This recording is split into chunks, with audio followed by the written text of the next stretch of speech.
Well, I thought it was really an incredible effort by both teams tonight. It was I'm sure from a spectator standpoint, it was an exciting game to watch. A lot of shots going up, a lot of threes, and we knew they were going to take them. Coming into the game, they were averaging 10 makes per game, and they got their average because we let them have some open ones in the fourth quarter. But I think all of that talk about High Point's offense must have inspired our kids this week, because we shot the ball incredibly well too. I mean, 50% from the field, that's the highest we've had.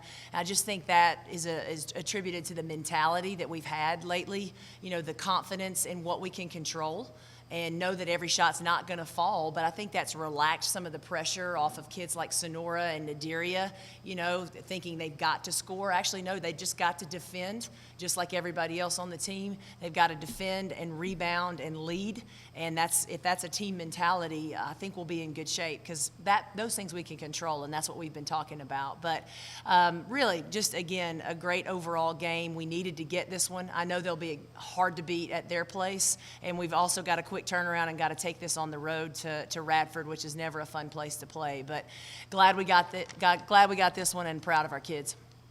Kind of got a little lead there in the first quarter, and I happened to look over at the first quarter media, and Sonora's talking to the bench going, come on guys, don't let up, let's keep going, keep this rolling.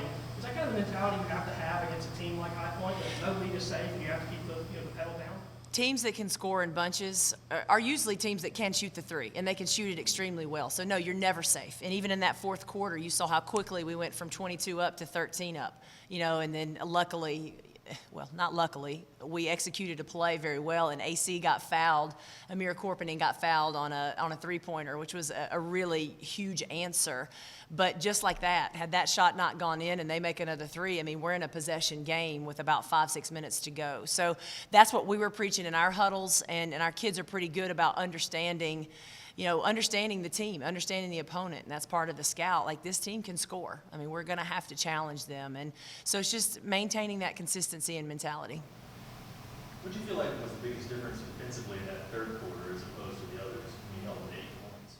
Well, I think, we were scoring, and so therefore that takes away their transition defense. And I think they're really hard to guard, and we're trying to get certain matchups on them because we don't have a bunch of 5'10" guards, and we can't switch everything. And so it really helps us. We make our baskets. We scored a lot.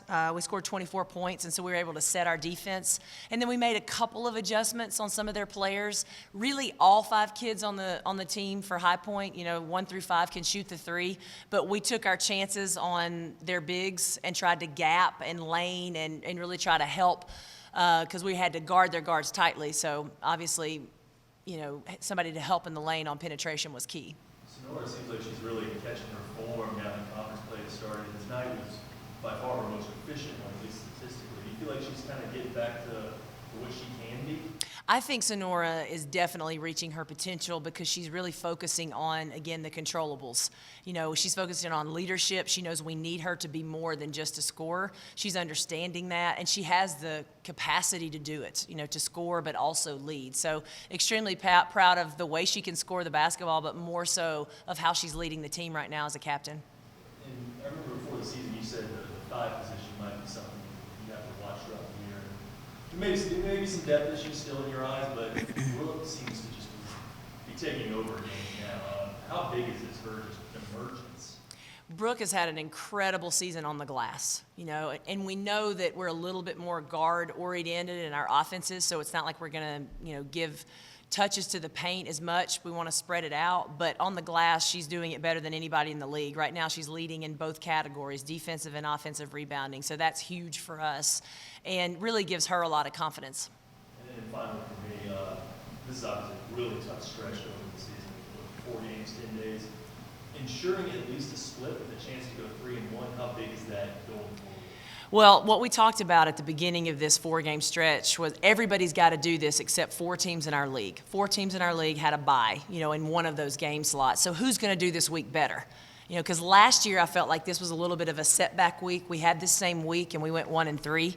And so to be now, have an opportunity to at least go 3-1 is huge, because that's something you have to climb out of. And so, getting this next one would be great, but securing these 3 is big for us.